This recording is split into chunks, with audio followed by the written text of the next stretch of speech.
Right. So hello, everyone. I'm Carlos Carnicero Urabayen, editor-in-chief of Future is Blue, and we are talking this week about the impact of the COVID-19 crisis in Europe's labor market and in unemployment. And now I'm joined by Pedro Martins, professor of economics at Queen Mary University of London. So Pedro, thank you for joining. And maybe the first thing I wanted to ask you is about the unequal asymmetric impact of the crisis in labor forces. And I know you've written about the fact that some countries and some workers are better prepared for telework than others.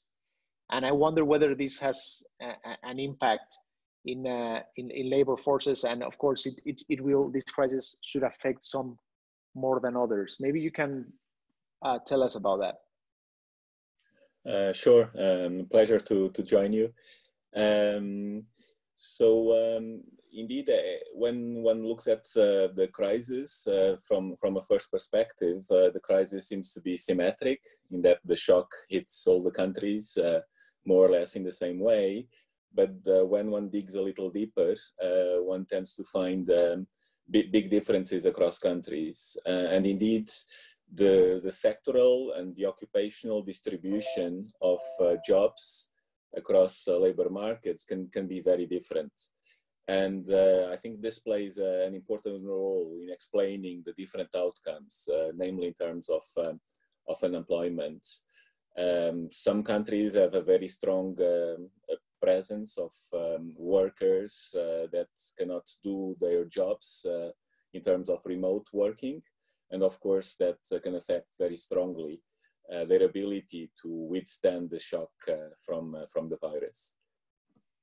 So those countries like in Southern Europe, more dependent on services and more dependent on tourism, I wonder the impact for those reasons, for the fact that you cannot telework, you need to have a physical engagement many times, the impact is higher.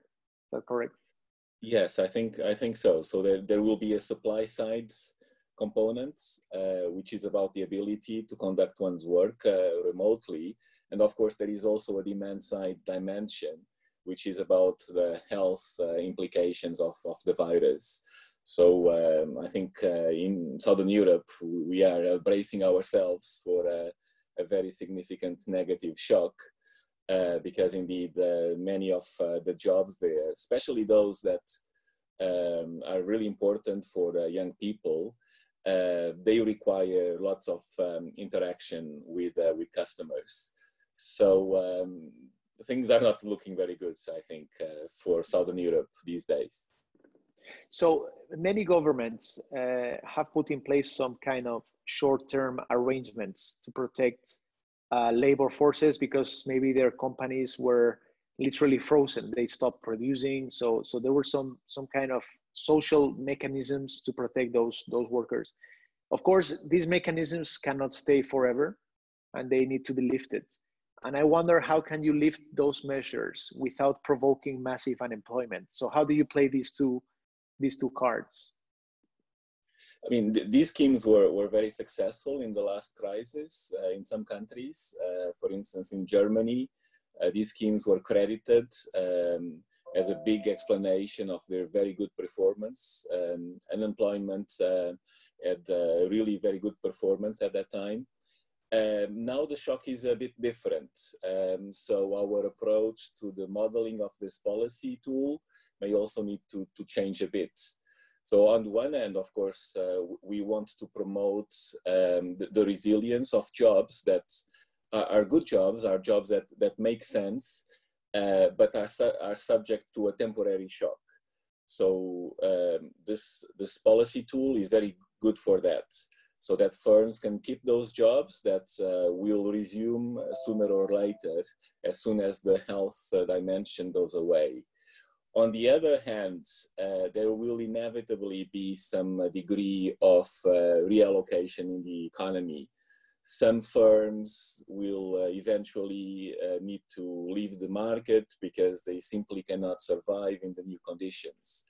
So I think the big problem of these tools, these short-time work schemes, is that they may be indirectly subsidizing jobs that will not prevail in the medium and long term.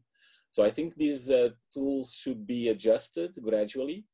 Governments may need to increase the percentage of the wages that are paid by firms, and this will induce a process of self-selection whereby those firms that know that they have good medium and long-term perspectives will still want to keep paying for those jobs, whereas those that have greater uncertainty or already know that they cannot really keep the same workforce, say 6 months from now, 1 year from now, will decide to put an end to those jobs. And then the process of reallocation, with people moving from one industry to a different industry, from one region to a different region, will start or will be conducted at a higher pace. And this is important from an economic perspective. Taxpayers cannot be subsidizing jobs that do not make sense in the medium and long term. Absolutely. Very interesting. I wanted to ask you as well about the younger people entering the labor market for the first time during this year or maybe next year. What kind of mechanisms do you envision for helping them start their careers in such a challenging moment? Yeah, young people are again facing a difficult time. This was already the case back in 2009, and then later with the sovereign debt crisis in many countries in Southern Europe.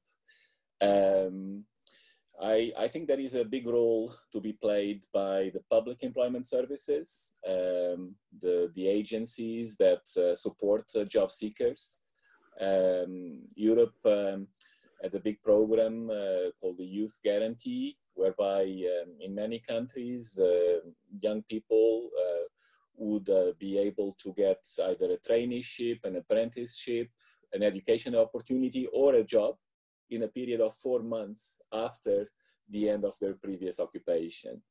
That may need to be supported further, but more in general, I think it would be really important that the public employment services can modernize their operation.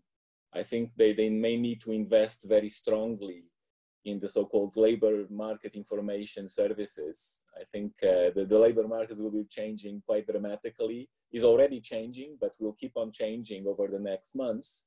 So there will be opportunities coming up, new businesses, new ideas, new industries perhaps as well.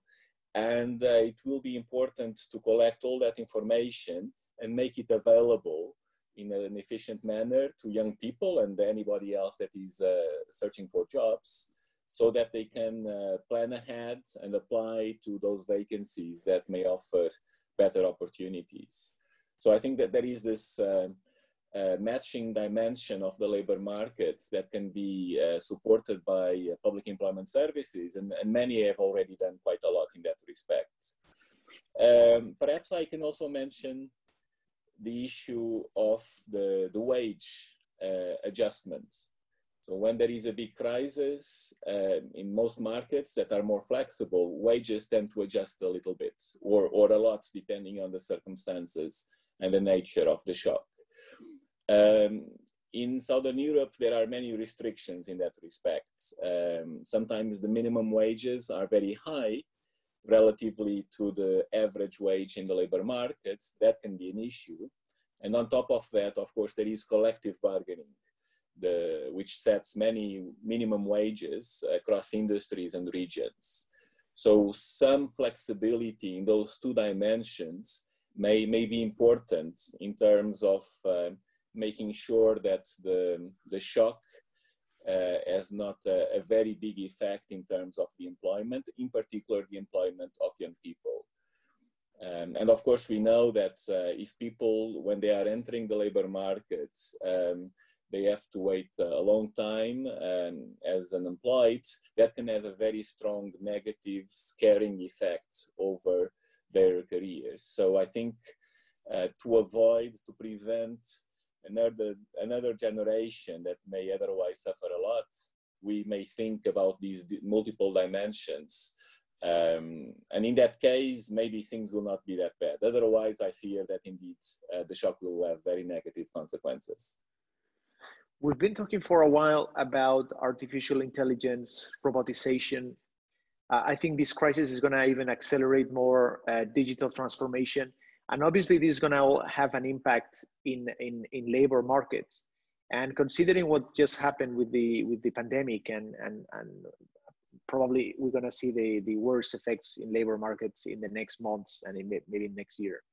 How do you see Europe's labor market prepared for this cocktail of so many changes in the economy, so many changes, so many technologies jumping in and changing how we do things? So you mentioned some elements that are interesting, like relocation, mobility, new skills, but how this all plays together?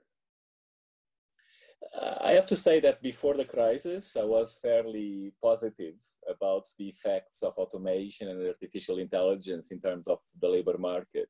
After all, these are technologies that make individuals and businesses more productive. And living standards are all about productivity. The higher the productivity, the higher the living standards. And if the economy is flexible enough, then resources can be reallocated, new needs can emerge, and therefore people can be better off. Now things may be a little different because indeed the overall conditions of the economy will be much worse than otherwise. Perhaps some firms will suspend their reallocation, their investments in these new technologies because they don't have the means, because markets are depressed, so they are unlikely to reap the benefits so quickly. And perhaps there will be some process of reshoring in terms of the reconfiguration of global value chains, so that some businesses that are currently based abroad may come back to Europe. And in that sense, there may be a positive effect on labor markets.